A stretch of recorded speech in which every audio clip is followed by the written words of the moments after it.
Hi everyone, Alexa Dunn here, and I am back with another New Year Q&A. This is part 2, so I'm answering your questions that you submitted primarily here on YouTube. If you haven't watched my Q&A part 1, they're not, you don't have to watch them in any particular order, but I will link down below to the first one so you can catch up on that one if any of the topics I covered there appeal to you. I'm gonna jump right into it because I am a little bit long-winded, and so this video is probably gonna be as long as the first one, and I wanna get through as many of these as possible. So the first question comes from Cassidy Waite. So before getting agented and being published, it's advised to have beta readers and critique partners. Yes, it is. I have videos on that. I kind of assumed that after being published, you wouldn't need critique partners, but from my understanding, people still have them. Does the critiquing process change when you have a deadline and you have to meet certain people's expectations? Yes and no. So you definitely should keep your critique partners and betas or seek them out if you don't have them already, even when you have a traditional publishing deal. And that is just because critique partners, aka writer friends, aka betas, are just really good to have. As I cover in my critique partner videos, which are posting this month, so you can watch all of them. I've got what is a critique partner and why you need them, finding critique partners and working with them, and evaluating critical feedback. I will also link down below to any of those that are already posted as of the posting of this video. No one should write in a vacuum, and so feedback is valuable, period. And when you have a traditional book deal, of course you're going to be getting feedback from your editor on your work, also from your agent if you have the kind of agent who wants to read your manuscript before you submit it to your editor. But I find it very useful to continue to have critique partners even once you have a traditional book deal, partly just because imposter syndrome never stops. You're always gonna feel like, oh, your writing is terrible and why would anyone buy a book from you, and you're broken. How did you ever write a book? This is terrible. And critique partners can be really helpful for that, especially if you did have them before, because they know you and they know your book and they know your neuroses and they can put your mind at ease, and so that you can kind of keep your neuroses from your editor and your agent, which is just kind of a nice thing. So that is kind of, in a sense, a way that your critique partner and beta relationships might change once you have a traditional book deal. A lot of it might be more moral support than necessarily like in-depth editorial critique, though you can still, of course, get that from your critique partners, and it's very helpful. But of course, when you're being traditionally published, you know that at the end of the day, you have a professional editor who is going to give you a big edit letter, and ultimately what matters is what they think about your book. And so sometimes you might save big revisions for your editor, but critique partners are always going to be valuable for moral support, for maybe reading your work as you write it, as it's a work in progress, to cheer you on or ask you questions or make suggestions and help with brainstorming. So that is something that you can have CPs do that for you anytime, regardless of whether you have a book deal, but I have found that once you do, they're especially important to fulfill those functions. The next question is from Amanda McNeil, and it is, do you have any pre-writing or motive construction advice? I'm a teenage writer and I really struggle with this feeling that I'm just pre-writing forever, even though I've had this idea since I was 13. So this kind of intersects a bit with the first question that I covered in the last Q&A video. And maybe Amanda, you've already watched that, but I just want to circle back on this specifically to emphasize a point I made there that I think is important to answer this question as well. First off, part 1 is sometimes you just have to kick yourself in the pants and write the damn book. Stop second guessing yourself, throw yourself off the deep end, and do it, because you'll never know if you're able to do it until you try.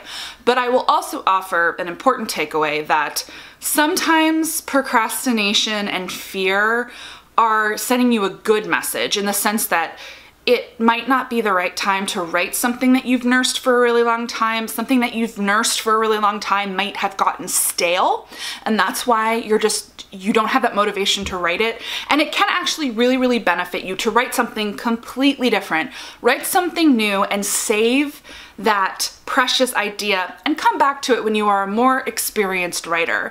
I know a lot of writers who have stories of, oh, I had this big idea since I was a teenager, but I put it aside, I wrote something different, and when I came back to it later, it became my debut novel, or it was the third book that I sold, or so on and so forth. So you kind of have to evaluate why maybe you're what you call pre-writing, which I assume is just endless brainstorming and like outlining, but you're not actually writing the book.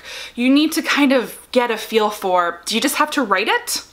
Or should you set it aside and work on a new, fresh idea and come back to it later? So I can't answer that question for you. It could go either way, but hopefully that maybe helps you a bit. I also hope that this answer helps Sarcastic 1990, who asked a really similar question as well. So, you know, endless brainstorming and procrastination and not being able to just start a project, I think is a really, really common issue. And I had it too when I was first trying to write novels. So I hope this advice helps, and I'm also going to link to you a video that has a very similar, it gives similar advice tackling similar problems. It's the starting and finishing the novel video and my how to beat writer's block videos. Both of them kind of cover the same area, so I'm gonna link those down below. The next question is a fun little one. It is from Skria Blue. I hope I'm pronouncing that right. And the question is, do you ever cry while writing a really sad scene? Generally, no. I'm not really a crier in general, or at least I tend not to cry from like IRL stuff. Like, I didn't cry when I got a book deal and people go, really? And I don't cry when like I say goodbye to my mom, even though I'm not gonna see her for 6 months. That might be because I'm 34 and I'm used to it. I'm just not really a crier, except when I watch really, really sad movies and television shows. Like, media can make me cry, but my own creative work usually doesn't.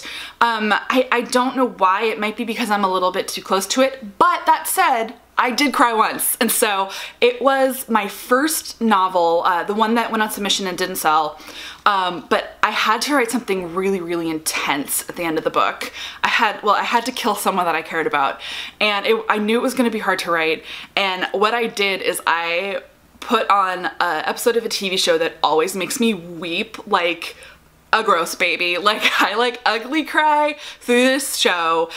It's super obscure, but if you're curious, it is Ashes to Ashes, which was a BBC show, which was a sequel to Life on Mars, but the series finale of that show, I cry a lot. So I watched that to get myself into that really raw space, and then I wrote the scene, and so I was already crying and it kind of made me cry. So that's probably the only time I've cried from my own writing. Another fun little question from Cass Cutting is, if you could replace one character in your book, Brightly Burning, or your current whip, who would it be and why? And I hope I'm interpreting this one correctly. At first I thought it was like, which character would you make a different character? But then I was like, oh, it probably means like, which character would I like stand in for? And that is a fun but really, really hard question. I would say, I think I'm gonna say that I would probably want to be the main character for my current Secret Whip, which I know doesn't help you. It's hashtag Space Angst. It is another classic retelling set in the same universe as Brightly Burning, but it is set earlier than Brightly Burning, and I've kind of talked about what Brightly Burning is about, and I'll link that video down below. But long story short, stuff isn't going very well in space in Brightly Burning. That's part of the conflict of the book, and I don't really want to be stuck in space when spaceships are falling apart, so I would want to be the main character of my prequel companion novel because stuff isn't breaking down and she lives on a much nicer ship, and there's a bit less turmoil in her romance. So I'm gonna go with that, and I know that's gonna be really useless to you until you know what the book is, but I am actually pleased to say I will be able to announce what my companion prequel book, which will be coming out in spring 2019, is in about 3 months, which I know is a long time. I'm still writing it, but I will be able to, you know, reveal what I'm retelling very, very soon. Next is a question from Amber J, and it's kind of the cousin question of the endless brainstorming pre-writing motivation question. And so her question is, I was wondering how you deal with self-doubt. Coming up with ideas for stories has always been somewhat easy for me, and in the beginning it feels like so much info about the plot and characters just comes at me like an avalanche, and I have to rush to type everything out before I forget it. But inevitably, I reach a point when I realize no one is going to care about these characters, no one is going to enjoy this story, and I lose steam and I put the project aside. Amber, I relate. This was me before I successfully wrote the first novel that I finished. I start and stopped 2 or 3 novel projects before I found the one, and I've even started and stopped a few projects since then. I do intend to go back to them, in fairness, but meaning I think a lot of us get really excited about an idea and it's fresh and it's exciting and we write 20 to 30,000 words and it feels like magic, or even 10,000 words like beginnings, and then we hit a wall for whatever reason. It's that we don't know what happens next, or we think, oh, why is anyone going to care about this? And this is especially hard when we're writing in popular genres and we're following tropes that have been done before. You read a book that's too similar to you, or you see a book deal for something that's similar to you, and it just ruins all of your confidence. I don't have a magic solution because it happens, and sometimes you just have to like feel through it.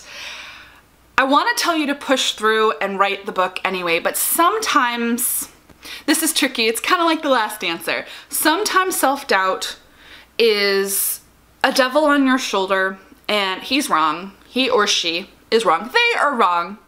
And you got an angel on your shoulder that you should listen to, because you should push through. You should fight perfectionism. You should fight self-doubt and just write it. First of all, because you can honestly fix a lot of things in revision, so the words that you've written and what you've worked on it's not wasted, but also because often you are wrong. The devil on your shoulder is wrong, but sometimes that devil on your shoulder is right.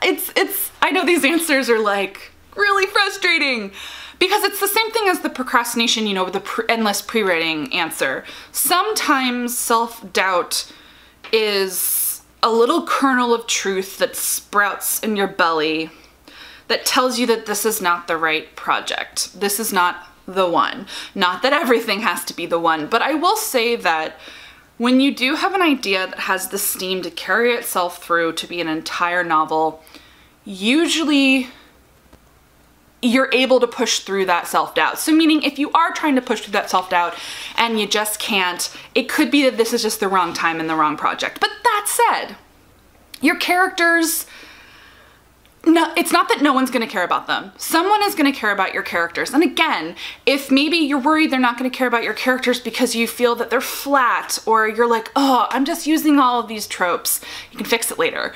Like that is probably like my hope, my ray of hope coming out to you, and that is someone's gonna care. You can make them care, because you can fix almost anything as long as you've got a pretty good idea and you're willing to put in the work. So, you know, the advice is just push through. You know, the devil on your shoulder is a jerk. Imposter syndrome, don't listen to them. But also sometimes it might be time to work on another project. And sometimes working on another project will reinvigorate your love for the other one. So sometimes there's a benefit to working on something else for a little while. Another thing that I will say in terms of losing steam is sometimes you just have to refill your creative well. I talk about that in my Combating Writer's Block video, again, which is linked down below, but sometimes you've run out of steam because your creative well has run dry. So sometimes you should actually put the story aside, but not for long, and refill your well. So it might help you to read other books that you love to reinvigorate the ideas. It might be marathoning a TV show, or, you know, just taking a break and going out and like hang out with friends and just doing things that make you happy.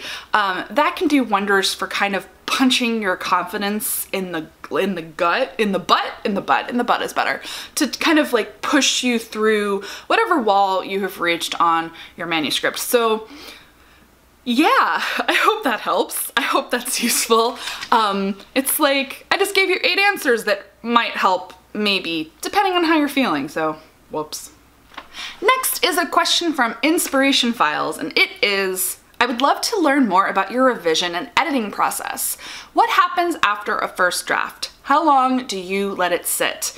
And then, most importantly, what do you look for / work on in each pass of your editing and revision process? So, big question. I should probably film an entire video on this, but I'm gonna give you the Cliff Notes because I'm currently drafting, I'm not revising, so I'll do like my revision process, like a longer one when I'm actually revising a book, so it feels like fresh and relevant, but in a nutshell. Well, my revision process is a little bit different for every book, which is kind of hard, but generally, I will confess I am terrible about letting my work sit. Even though that's my advice to you, to let it sit, I typically let it sit just for a couple of weeks. I know I should let it sit longer. And I'll also tell you that in the case of 2 of my 3 books, oh no, 3 of 3, I'm 3 for 3. Something that I did is I actually really got stuck right before the end. And so I gave myself permission, and I am lucky that it worked out, and it works out for some people and it doesn't for others. But I stopped at like the 75, maybe 80% mark on 3 books. And I went back to the beginning, and I actually started revising before I had technically finished the book, because I felt that I had enough of the book done that once I combed through the novel in a linear fashion, rereading what I had written, fixing things I already knew I needed to fix because I'm a pantser, and so I make things up as I go, and I keep a running list in my brain of what I know I've already messed up that I already need to fix. So I went back to the beginning, and I combed through each of the novels. I did this on Brightly Burning too, already making fixes that I knew I wanted to make. And then I kind of caught up with myself where I had left off. And luckily, I'm 3 for 3 of it reinvigorated me. It reminded me of kind of the tone and the feeling. It refreshed me on the pacing I already had. I had a brainwave, and I finished the book. So that might be part of the reason that I don't let them sit very long, because then they're done, and essentially the version that existed before I finished the end is what I would call draft 0, the messy pantser draft. And then I end up with a draft 1 when it is done. And then I send it out to CPs, and depending on how quickly they read / how excited I am to revise, I let it sit just for a few weeks, and then I dive back in.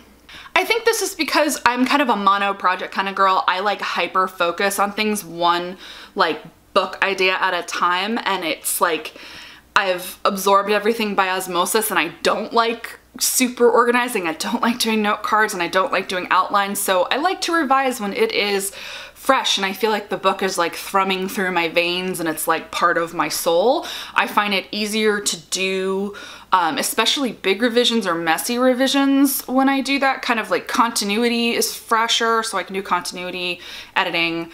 But that said, I will say some of my revisions that I've done when the book had to sit. So the one that my best revision, and I talked about this in the last Q&A, was actually between my revision, between my submission rounds, between round 1 and round 2 of submission of Brightly Burning, I had to come back to the book and revise it because of editor feedback.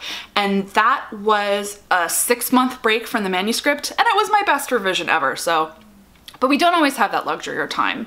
Now, the bigger question of what I look for and what I do in each revision pass is actually really hard to answer because it is different for every book, but kind of standards for me, because of how I tend to draft when I pants, I look for character soup. I look for having too many characters because I had to invent a character to do that thing in that part. So I tend to delete, combine, and streamline my characters in my draft 0 pass.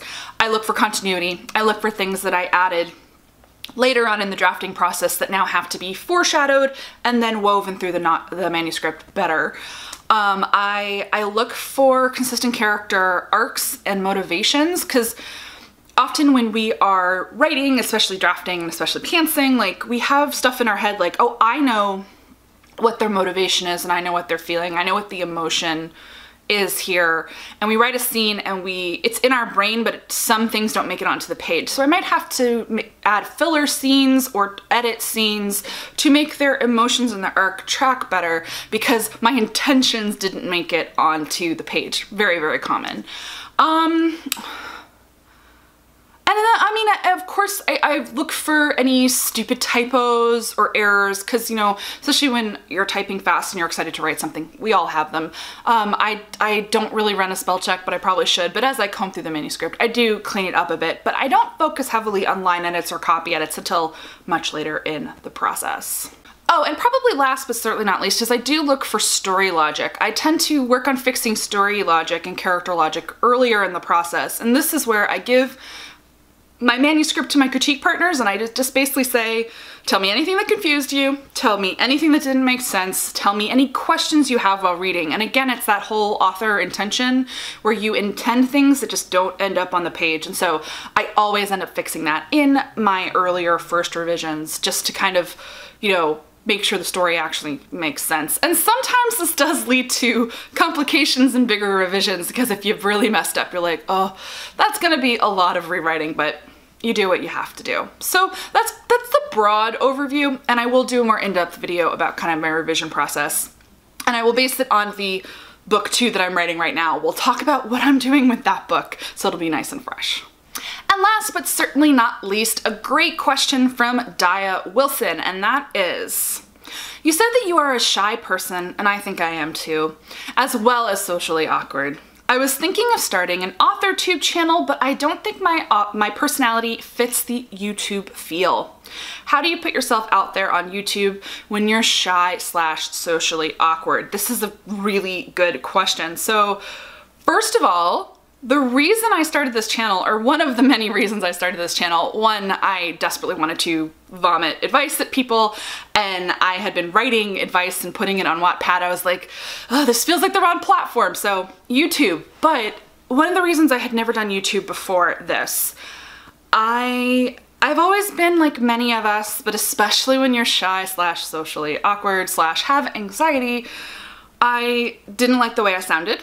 I didn't like the way I looked on camera. Part of that is body image. I've struggled with body image my whole life, but in my wonderful 30s, I'm really happy with who I am, and I've worked through a lot of those issues. But like the last hurdle was, I hate being videotaped. Hate, hate, hate. I got over my issues with being photographed a couple years ago, but videotape was like the last frontier. And I knew / know that as I want to be an author, that I didn't want to say no to interview opportunities or there are situations where panels are filmed, and I knew I just needed to get over myself. And so I actually do recommend YouTube as a tool if you do feel awkward or shy, because the beautiful thing about starting a YouTube channel, there's room for all personalities on YouTube. There's no way you don't have the right personality for YouTube because YouTube has room for everyone. There's so many different kinds of people who are making videos on YouTube, and you can really create your own channel brand, so to speak, that is genuine and true to you. You know, you have really upbeat, zany YouTubers who are full of energy, and that is not me. And then you can have the more like confessional or vlog style that has a more muted tone. And here's the beautiful thing about YouTube. You control everything. So that's part of the exercise that I've done. I control the lighting. Sometimes I mess it up. But I control it. I control the angle of the camera. I control the makeup that I put on my face, and I control the editing. So I can, if I say something really dumb or awkward, I can cut it out. Though I'll tell you, I've become a better public speaker, and I've become less awkward in terms of how I talk. And if you watch my earlier videos, if you go back and watch them now, or if you've been here since the beginning, you'll notice there's a lot less cutting in my later videos. And that's because something that I actively started working on about 2 months into the process was needing less editing, needing less cutting, and thus making my answers more genuine, feel more off the cuff, and less canned, because I learned how to less, and I still have some filler words that I use all the time, but I noted the transitions that I used over and over and over again. I still use a lot of them, but I learned basically how to have an outline, because I use, this is your questions, but or that's the last sheet of questions, but here's an example of an outline for a video. I do outlines, but I don't read from them. I use them as guides so that I feel confident that I know what I'm talking about, so to speak. And then I've just learned how to talk on the fly and be less awkward. I know that sounds weird. So my advice really is to just do it. And that by doing it, you will develop a process, you will develop a style, you have the safety net of being able to edit anything that you really, really hate or not post a video that doesn't work. I have a couple videos that I filmed earlier on, especially when I was still learning lighting and makeup. Like I have a few that are pre-contouring where I just don't like the way that they look. But when I watched them back and I was like, you know, I don't feel confident about posting it. No big deal. I just didn't post it. And in the moment it was like, oh, I wasted that time. You know, I spent 30 minutes filming that and then I spent an hour editing it. But ultimately, a couple months later, and you film other videos and you post other things, you go, it's not a big deal that I never posted that. And I'm glad I didn't, because I had a reservation and I followed my gut and I didn't post it, and there are other videos to be made. So you control your YouTube channel, and I think that's a beautiful, beautiful thing. You can use it as practice. Also, shyness doesn't really matter when you're sitting in front of a camera and you're by yourself. And I actually like that. I find it really freeing. Like, of course I feel like I'm talking to you guys, but I also know, as I mentioned, that I am controlling the messaging and I can rehearse what I'm going to say if I'm nervous about it. Whereas in IRL interactions, shyness and anxiety manifest very, very differently, whereas YouTube gives you a measure of control. And I'm going to tell you and reassure you, there are some really big, popular YouTubers, including booktubers, and I know for a fact that they have social anxiety. And they are amazing YouTubers. They have fantastic channels. You probably watch some of them. You might know about their social anxiety. Some of them are open about it. Others, I've seen them in person, and it's really obvious to me that they are as shy as I am. They have similar social anxiety, but you learn how to perform, which I know sounds a little bit like, well, performance means it isn't real, right? No, I think that we are able to develop an on version of ourselves, an author version of ourselves, an on-camera version of ourselves that is still ourself, but it is like our best self. And you learn to have confidence in that version of yourself and to share that part of yourself with people. And I think that's a beautiful thing, because it's social training and you can learn to compartmentalize and create that part of yourself. So start a YouTube channel. Like, seriously, start a YouTube channel. The community needs your voice, YouTube needs your voice, you can control the messaging, and I promise you will be floored if you stick with it at where you start versus where you end up. I'm only 7 months into this channel. The confidence that I have in front of the camera is bonkers, and that confidence has really translated into real life. I'm not nervous about being on panels and doing author events, because I know that if I write an outline, that I'll be okay. In fact, I did a little talk at Write Girl, and I'm a Write Girl volunteer, so I'm pretty comfortable at Write Girl, but it was the first time I was basically at Write Girl as an author, which was like, oh my God, it's so strange. But I had to talk to 50+ people, teenage girls and their mentors, and tell them, I had to instruct them on conflict and tension in fiction. And I actually used my outline from my conflict and stakes video. I should say conflict and stakes, not conflict and tension, though tension is part of it. I used my outline from my YouTube video.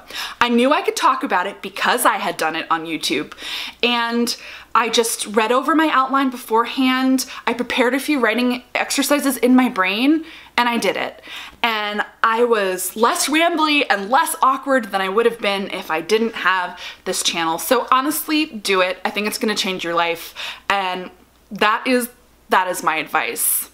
So that is the last question. I thought it was a perfect one to end on because it's a little bit meta since we're talking about YouTube itself. Thank you so much again to everyone for submitting. I really, really enjoyed answering these questions, and I had to interrogate my process a little and try to think about the best way to give you guys actionable and hopefully helpful advice. And I love the ability to share these answers with everyone, because I do answer you guys in the comments when you direct questions to me directly. I try to answer you guys as much as possible if I have the answer to the question. But I think it's great filming some of these Q&As because then the answers kind of live in perpetuity in video form. So I hope to do more of these in the future. If you do have questions that you want me to use for the next Q&A video, drop them down below in the comments. But also, I might just start collecting some of your questions from comments on really any video. So know that if you throw a comment my way, I will answer it either in direct response to you or in a future Q&A video. You can also follow me on Twitter. I don't normally push you guys to my other social channels, but you are welcome to follow me on Twitter or Instagram, Alexa Donne on both of those, because those are places where I might put up polls about video topics I'm going to be filming or that you want me to film, things I've already filmed, like which ones you want posted first, but also I will do calls for questions on both Instagram and Twitter. So those are both good places to follow me as other places to interact and engage and send me your questions and ideas. So seriously, thank you so much for watching. If you're a subscriber, I love you. If you're not already and you like this video and you want more craft, industry, YA advice, I post videos 2 to 3 times a week, and I focus typically on YA and being traditionally published. Thanks again, everyone, and as always, happy writing.